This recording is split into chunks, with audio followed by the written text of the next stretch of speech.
Leia. What's going on? Not much. How are you? I'm doing pretty good. Can't complain. Oh no, I did that thing. You did the thing, Right. but you know what? You know what? I'm going to complain today. I'm going to complain.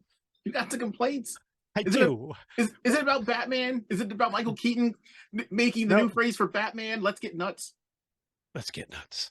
No. One, my allergies have been bonkers the last 2 days. Like Uh Saturday, I couldn't even breathe, yeah. and my nose is raw from blowing my nose. It's like I have 1,000 nanobots in my nostrils punching me. That and then secondly, I've gotten so I got Broadway and Brooklyn, the gargoyles. I finally shipped them. Mhm, And so now I have enough for the gargoyles to make a shelf, right? mhm. So now I have to move everything because I have to shift to make space. And you know what kind of anxiety that gives me. So I've been working on that for a lot of the day. And so here's the $64,000 question for you, Tom. So do I take the vintage gargoyle figures, which are on a shelf with other figures in that timeline, because there aren't many of them. They don't get their own shelf, right? Mhm. So they're on there. Do I take those figures and add those to the new NECA gargoyle shelf? Yes, All right. absolutely. But mostly because they're what about like 4 or 5 inches? Yeah, about 5 inches. Yeah, I think All right. Goliath maybe 6. Yeah. I see for me since the NECA gargoyles are a lot bigger. And again, this is just me. I would put the originals in front and then have the NECA ones behind those, menacing them. All right. Done. And you have the luxury of having enough shelf space to accommodate the 12 blocks worth of wings that the Right. NECA gargoyles Yes. come with, where they just open up and expand and then continue expanding. And the only way to get around that is to buy Bronx and get the Mhm. folded wings. Right. I don't know how they're gonna handle that with the other gargoyles unless they just put out like a wing pack where eventually you get everyone's wings folded except for Lexington, who's got the weird Right. I kind almost of bought the video glider. game Goliath just Mhm. to have the wings to put on Staylog. Yeah. So did you get anything new? I got some news. Oh, I did actually. I don't know if I don't remember all because I pre-ordered these so long ago. I don't recall if they were supposed to be a Walmart exclusive or not. So I picked up. Also, the name of the podcast is Two Guys Talking Toys. Thanks for joining us. You know what? I The trucks episode, continually, I think we forgot to say. I continually forgot. I like to think that people who are tuning in know what it is, but You never from know. what I have heard, it is an important thing to say on on the show itself. Yes. Like if you've been enjoying it, like the show, please subscribe to the show. Tell your friends. Right. So I've gotten in my hands the classic Zartan in the I guess the original toy colors because I Right. did not have him as a kid, but that was going to be As my did second.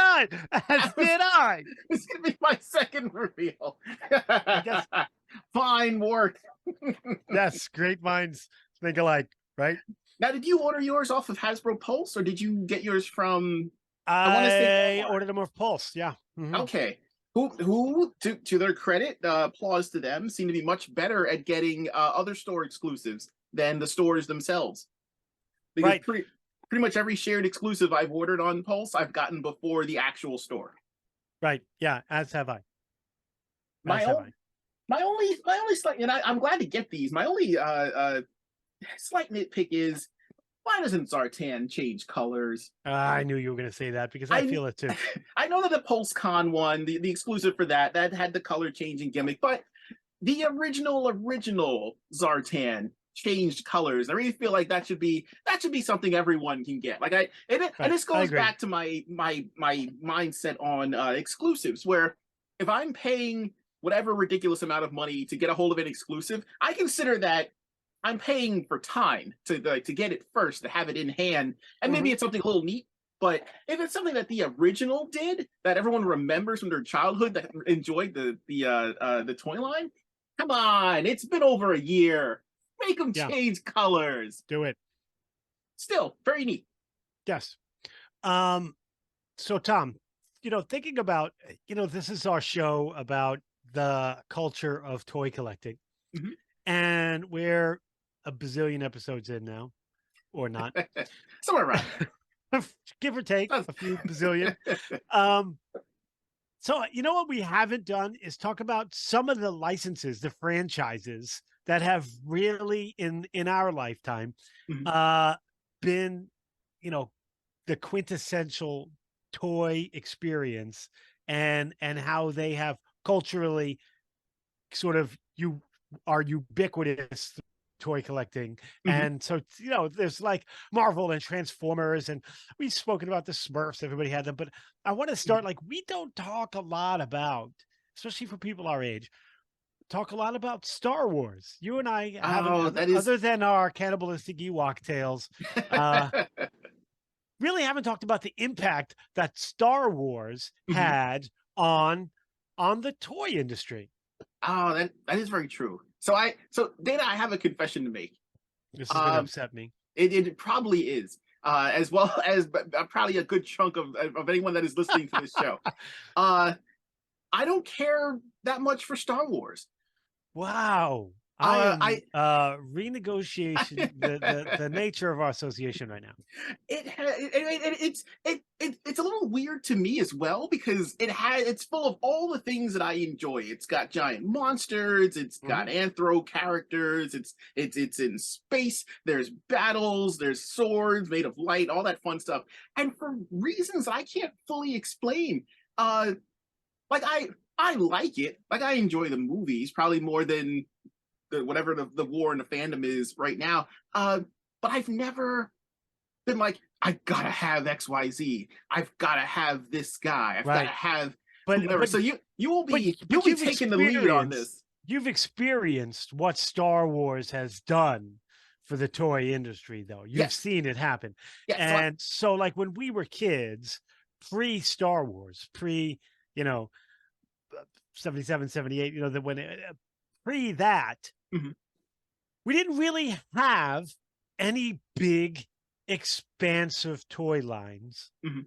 that was ours to own. You know what I mean? Like, it came to exist in our time when we were kids and Mhm. buying toys. And Star Wars sort of opened all that up.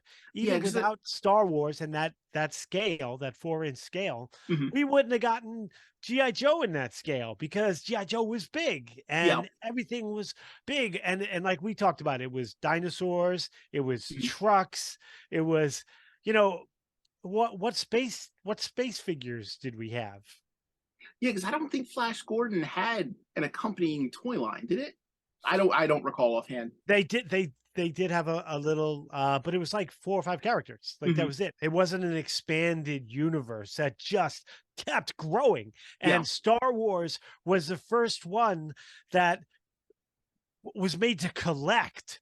You Mhm. had to get them all, right? Because you had this expanded universe, and you had soldiers, and like, even guys that you thought, why in the world would I own that guy? Like, the guy in the Empire who was in had the worst job in the Empire, Mhm. standing in the barrel of the laser that shot out of the Death Star, and he had that helmet that looked like a bowling ball, like half a Oh bowling yeah. ball, Yep. and it even had 3 circles. Like, I swear it was a bowling ball. But uh yeah, like, they made everyone, and it was the first time that every character in an expanded universe was created. And it was just amazing. Like, people went crazy for it, and it was such an experiment, and it just took off. I do remember being surprised by the number of characters that were popping up on shelves because again, like I remember seeing the movies at like the drive-in, but At I the never. drive-in. Nice way to I, age us, Tom. I feel like that's fairly evident just from we are the kidults that are Right. targeted by Hasbro to this day. We're like, hey, remember this? Here We you went go. down Enjoy to some the more of this. we went down to the picture show.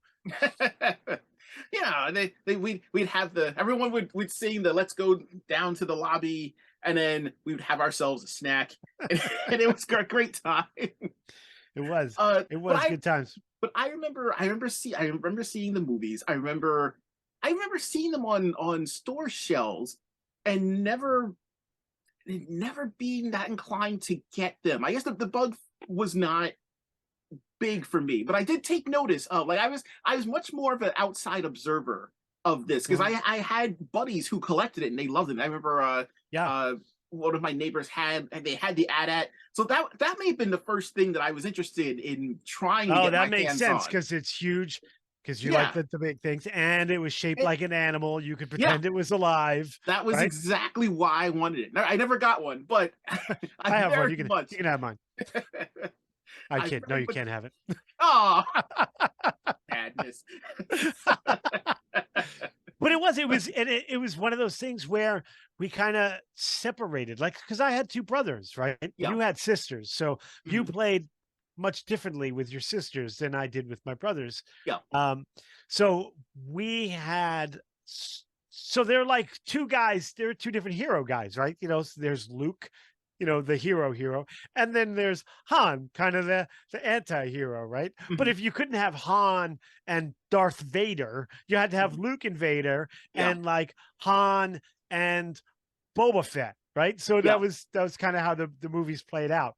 And it always kind of ended up that way. And my younger brother always had a talent for creating odd characters out of characters that didn't have a character.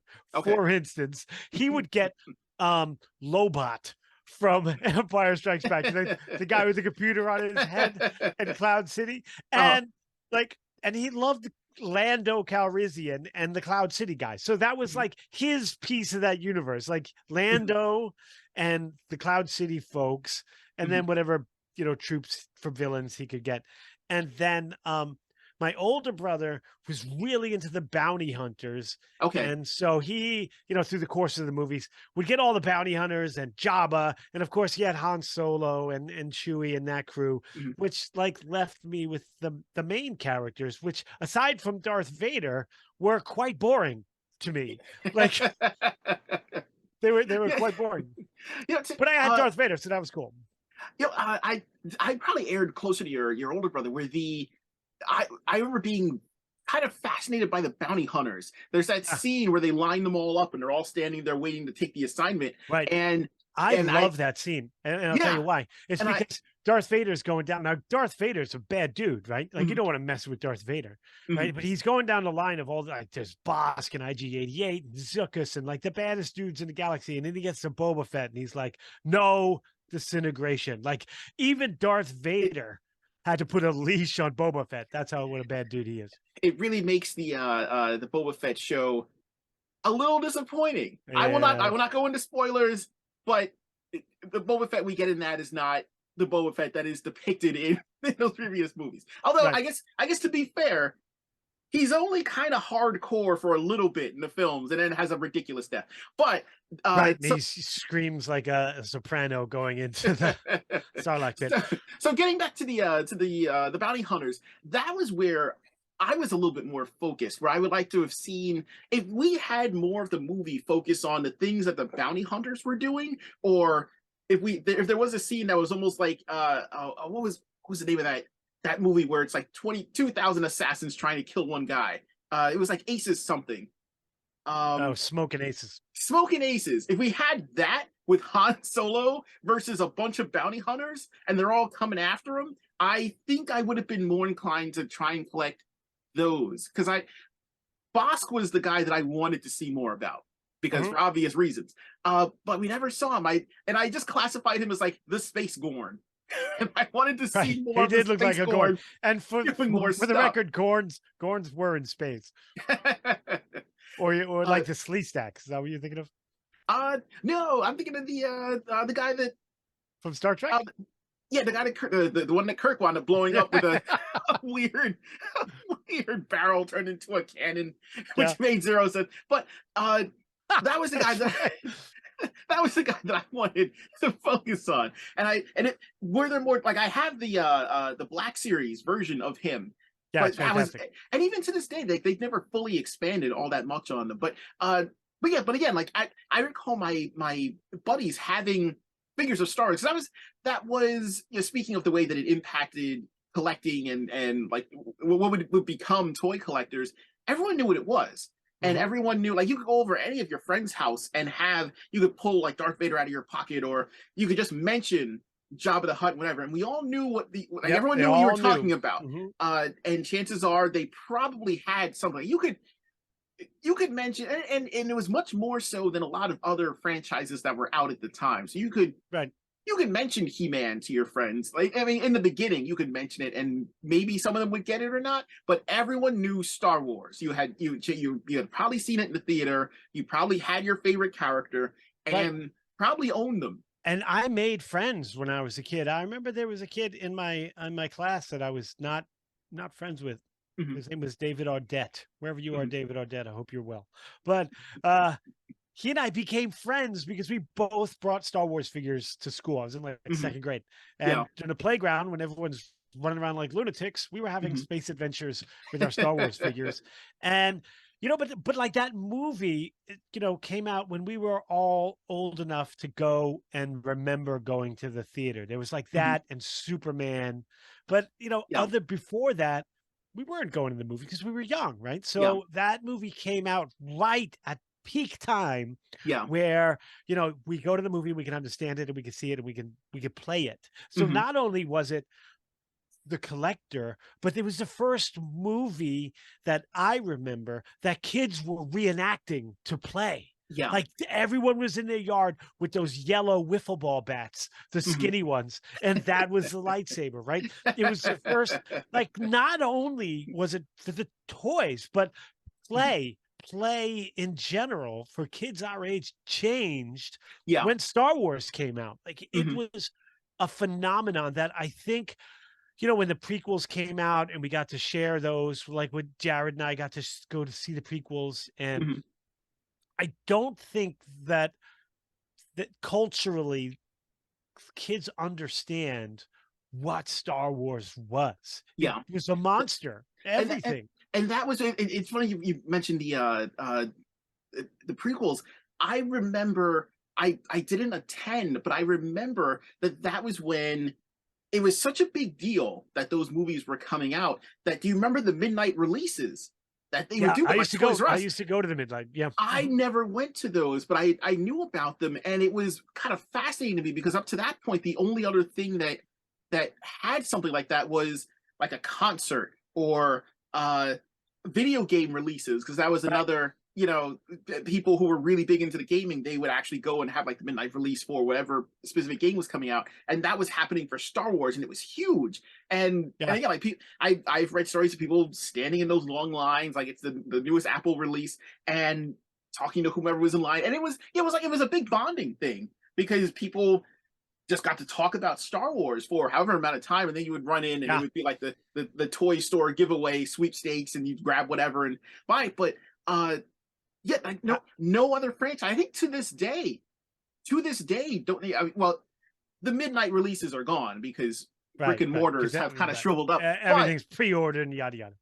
even after that, the biggest toy lines that existed after, like, Transformers never had a midnight toy Nope. release. Uh, Nope. and that's the only other thing that I could think of that was even remotely close. No, nothing from Marvel, nothing for DC. No one ever had, but Star Wars was different, and it got Right. collectors and fans motivated because you weren't a big fan of the toy line per se.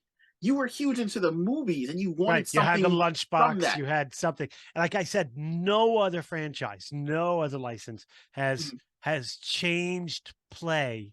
I mhm. mean, I guess now some video game consoles, but um no, I mean, you could say the same for Nintendo, but Yeah. no franchise has changed universally the way kids play like Star Wars did. And I Mhm, remember like those characters, man, I couldn't wait to get Yoda because he mhm. came with a snake. But I Yeah. liked Now I like the bulky characters in the line, but I like the Mhm. little ones, like the Jawas were my Yeah. favorite. I like the Ewoks. There's a Mhm. soft spot in my heart for Ewoks, and and Yoda. I just loved Yoda. They had that Jim Henson thing, magic going on. Yeah. Frank Oz's voice. Like, how do you not fall in love with Yoda? And when they made they made the 12-inch guys as well, and I couldn't wait to get the Yoda from that line. The I never did though. first the first Star Wars toys that I ever purchased for myself with my own money was a 2-pack of the Jawas. Yeah. They were in I believe they were in KB, and I remember seeing them, and I kind of remember them from when I was younger, and I always thought they were neat. I always liked the Jawas. They were just Yep. funny creatures. I like that you couldn't really understand what they were saying, Right. and I like that they pulled things apart and put them back together again. The Jawas That's what were you do. that the earliest version of customizers. You're a Jawa. And I remember getting a 2-pack, and this also leads to one of my first, which I may have told you about offline off the show. One of my most grievous injuries due to X-Acto blade. Uh, Yes. remember, folks, when you're opening your toys, cut away from you. I Right. was Same opening goes this. with bagels and everything else. Away. Away. I was opening this package of Jawas, and I was using an X-Acto blade, and I'm cutting along the edge, and it was that last piece. It was that last connecting piece that's never even from where you started. And I remember holding the bottom part with one hand and pulling the blade towards me, and I slash right here, just right across the webbing. And I Okay. it was almost like a cartoon where it happened, and then it took like it was a delayed reaction, and then this part just went and opened up. Yikes. Now that you've grossed everybody out.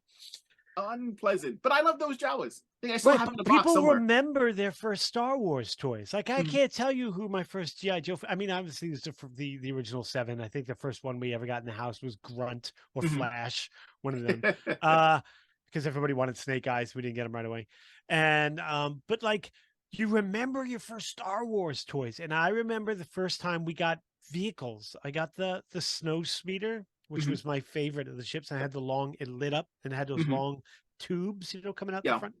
They lit up, and Dale got the twin pod cloud car because he loved Cloud City, Mhm.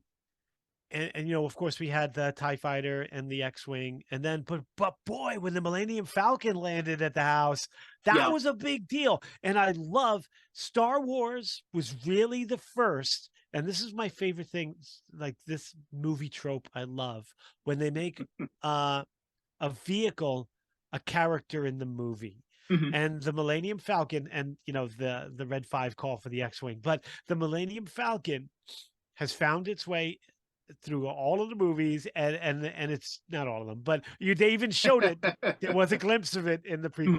prequels on Coruscant. But like the Millennium Falcon, that feeling when you got the Millennium Falcon as a toy, because it was an essential part of the story. Yeah. It was at times a hero and at times a burden Mhm. to the people flying it. But like even in the sequels, the later sequels, when underneath that giant tarp that Ray's ready to get, like the Millennium Falcon's under there. Mhm. And when the tarp comes off and the Millennium Falcon takes off, it's just the most amazing thing. And I love that trope. There are other I vehicles in movie history that you just love to see. The Batmobile is always introduced in a cool way in the yeah. movies. Um, kind of like the Serenity in Firefly was sort Mhm. of took on a character, but and Razor Crest in the new Mandalorian, but nothing to the level of the Millennium Falcon. And that's one of the things. Like, not only did they develop characters well, but they developed ships. Like Darth Vader's TIE fighter had the different wings Mhm. from the A straight up and down TIE fighter. So when you got a TIE fighter, yeah, that's cool. But if you got Darth Vader's TIE fighter, Mhm. man, that was really cool. And even the inclusion of vehicles at Right. all, the fact that you had, and they were, like prolific. The number of vehicles that you got for Yeah, everybody got the it sand was speeder everything. first. Everybody Yeah, got the sand speeder first. and they were compatible with the figures that had already come out. And I know that for a while that was a little bit of a different thing, where sometimes you would have to get a vehicle that came with a character that was a different size, and you had to Right, pretend that you were looking at it from like a different scene, and that scene was happening, and then you would come to another scene, and now you have the close up versions of those characters. right. You're With almost in and Star out of Wars, focus. Yeah. yeah, with Star Wars, it was you have your 4-inch figure, 3 3/4 figure, and now you have the TIE fighter, and now you can just plunk them in there, and the play continued from there. Right. And you're right. Like they gave us not only the cool figures and the expanded universe, right? Mhm, Because everybody you saw in the Creature Cantina mhm. got a figure, whether you knew their name or not. You're like, oh, that's the dude. Yeah, he's cool. I like Yeah. him. He looked cool. Like Hammerhead was what's seen for 3.5 seconds on the Mhm, screen. He got a figure. Not only did he give you an expanded universe, and then they gave us um, the vehicles to travel through the universe. mhm. They then gave us the universe. They were Yeah. the first ones to come give us play sets. You could Mhm, have the Death Star, and we talked about the play sets and how Star Wars was the first to really come out with those kind of play sets, and it changed the face of everything. And you know what the sad part is when the prequels came out, aside from all of the sad things the prequels brought with them, Even everybody thought everybody thought the toy line was gonna uh have the same reverence mhm. as the original toy line. Yeah.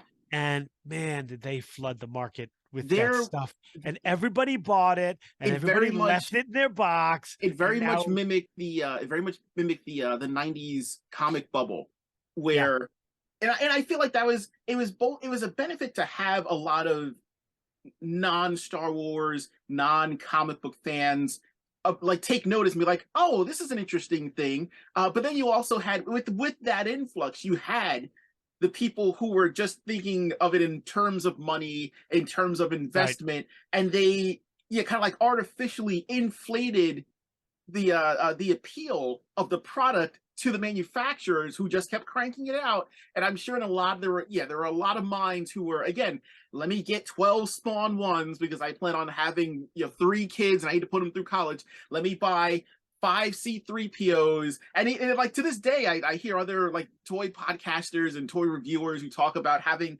just a stack, and you see them at all the trade shows. You see them Right. at And all I the knew all the people toy because I shows where was they just have stacks and stacks of them. for nothing. Yeah, And they are worth pennies on the dollar essentially at this point, because and people just thought it was going to be so much worth so much more than they right. actually were. Now I was collecting in the Hmm. 90s because the Toy Biz lot came out and all of that. Hmm. Like I was heavy into collecting in the 90s. Um, and I knew other people who didn't collect Hmm. until those prequels came out and they bought a garage, no exaggeration, a Yeah, garage full of stuff yeah. and left it mint in box, Hmm. thinking that was their investment into the future because it was going to go crazy like the original Star Wars did. And it just never paid off. It never paid dividends. So what do you think about the line currently? So today we have the Black Series. We also have the researchers of the vintage lines. They're cranking out kind of both in tangent. Uh, which do you think is the better option, if there is one at all? Because I know for me, I only get the Black Series, Mhm. and even with that, I'm really picky. I liked Boba Fett. I like anything that looks Mandalorian. So I've got Right. a giant Who stack doesn't? Who of, doesn't? yeah, like it's just a cool design. I don't get too much into the character. I don't read the comics. I don't read the books. But just from like visually, he's interesting. I've enjoyed him. The Black Series Grievous needs some work, but Mhm. like pretty much anyone with a lightsaber, I will pick up. Right. Just Uh, like, yeah, that's the thing. If it's a bounty hunter or a lightsaber yeah, wielder, they're I'm cool. I'm probably Um, gonna get it.